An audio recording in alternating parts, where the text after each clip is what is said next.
Oh, that's amazing. Hey everyone, welcome back to the channel. Listen, what we're going to do today is huge, right? I'm going to teach you how to get prospects to sell themselves. Make sure you check us out at Universal Accounting Center. Build a firm, go to the next level, change your life, get out of your dead-end job, right? All the things you need to do. And, well, if you already have an existing firm, add to it, right? Get the coaches you need, the support system you need to help you really go to the next level. So, like I said, today we're going to talk about how to get prospects to sell themselves, the hidden psychology of self-persuasion. If you can master this, you guys are going to be freaking insanely good at bringing revenue, right? And that's what it's all about. So, for me, I think the greatest misconception in sales is that people buy because of your presentation. Well, guys, they don't. If your presentation closed deals, every CPA, accountant, financial advisor, and consultant with enough credentials, well, they'd have a lot of money, right? And most don't. The best salespeople understand something deeper, wouldn't that be funny? Deeper, right? People don't actually buy because they understand your solution. People buy when they understand their problem at a level they've never understood before. And that's a completely different game, right?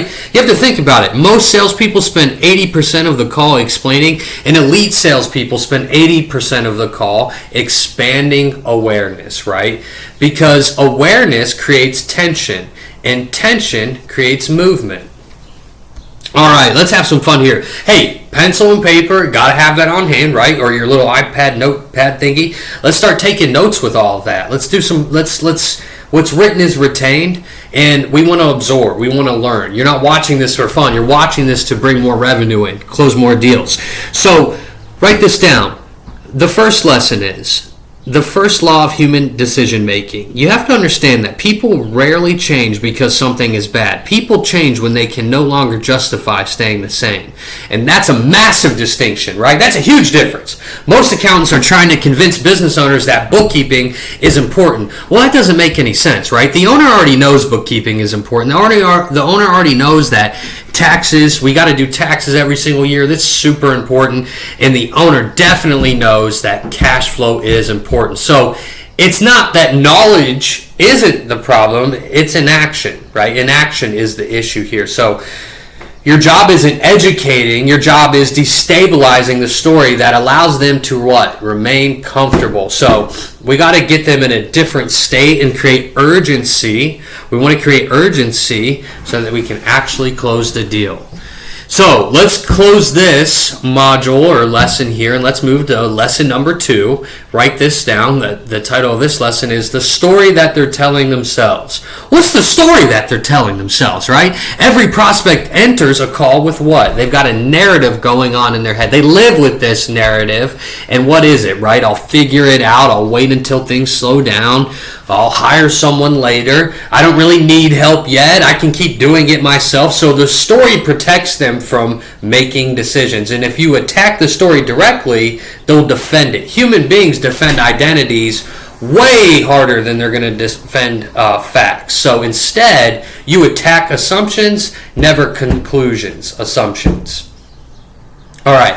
Let's go to the assumption collapse framework. Let's have some fun here. So let me teach you how to beat these things, right?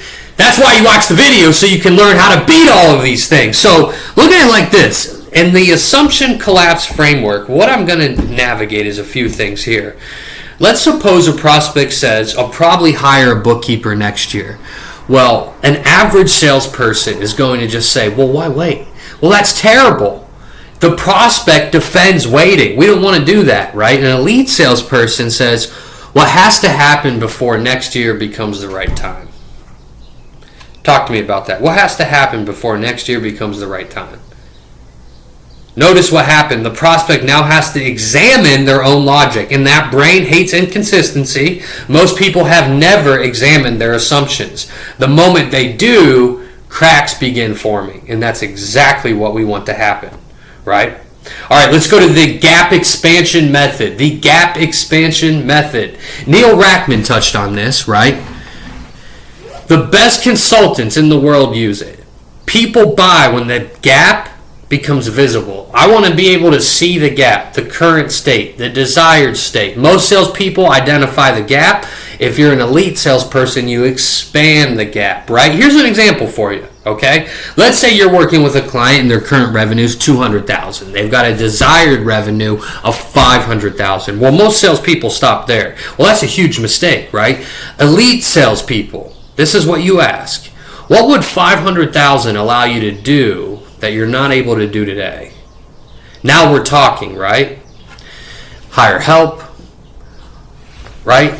Grow. What would that free you up to do? Less stress. What would stress change? I'd actually have time with my kids. So you got to figure it out, right? And you actually figure out what they truly are aspiring to have or achieve. So those are the things you want. The gap is life, right? The larger the emotional distance between where they are and where they want to be, the stronger the desire for movement. So you have to get them out of logic-based thinking into emotional-based thinking. All right. Let's move to the next defense system, the status quo defense system. This is where most salespeople lose, okay? You have to understand that every human has an internal defense mechanism running, right? What is it? It exists for one purpose, and it's going to protect current behavior. The prospect isn't comparing your solution against doing nothing. They're defending their current identity. That's why they say I need to think about it. What they're really saying is my current story is still winning. The sale isn't lost because they need information. The sale is lost because their old belief system survived the conversation. And we cannot have that, right? So if they're still navigating and making decisions from their predominant identity, which is that they're a certain way, then they're going to make decisions based on that. So you can use questions to get them to talk themselves out of that identity that they see themselves in, and you can frame them into a new identity which makes decisions quicker and those kinds of things. So anyways, let's go to the next module here, the next lesson of this video, and the real purpose of discovery. What is the real purpose of discovery? Well, most people think discovery is just gathering facts. That couldn't be farther from the truth. It's just not true at all. Discovery, okay, reveals decision-making structures. So what you're looking for is you're trying to uncover how do they evaluate risk, how do they justify decisions, how do they measure success, what emotional drivers dominate their behavior, what identity are they protecting, what fear is keeping them frozen, because once you understand all of those things, then you can tailor your presentation to it, and that entire sale changes for you right there. All right, let's move to the next lesson. So in this lesson right here, what we're going to cover is the emotional economics of decision making. Prospects, right, they never buy based on value, okay? They buy based on perceived imbalance. So what does that even mean, right? When the pain of staying the same exceeds the discomfort of change. We want to get them thinking in pain-based, because movement occurs, right, when that goes on. That's why elite discovery is never about features. It's all about the consequences, okay? So, listen, these are the questions that you need to be asking them, guys. These are consequence questions, right? What happens if this problem is still here 12 months from now? What are we going to do? What does that cost, right? What opportunities disappear? What does that delay? What does that mean for your family? Okay, you see how these questions are a little bit edgy, but it's all about that. That's what you want. We want them to answer them and start to feel a certain way. What does that mean for your family? What does that mean for your future plans? See, that's the thing, that most people have never calculated the true cost of inaction, and the moment that they do, the economics of the conversation change. So you have to show them the cost of inaction sometime. Let's say if they don't use your accounting services, and you know that you can make them a certain amount of money, right, by implementing the advisory skills that you have, you can show them the cost of not using your services too, and ask them what that means for them. Those kinds of things, right?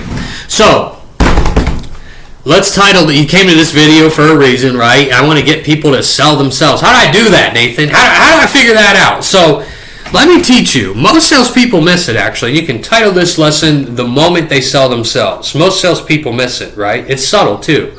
And you'll hear phrases like, I can't keep doing this. Something has to change.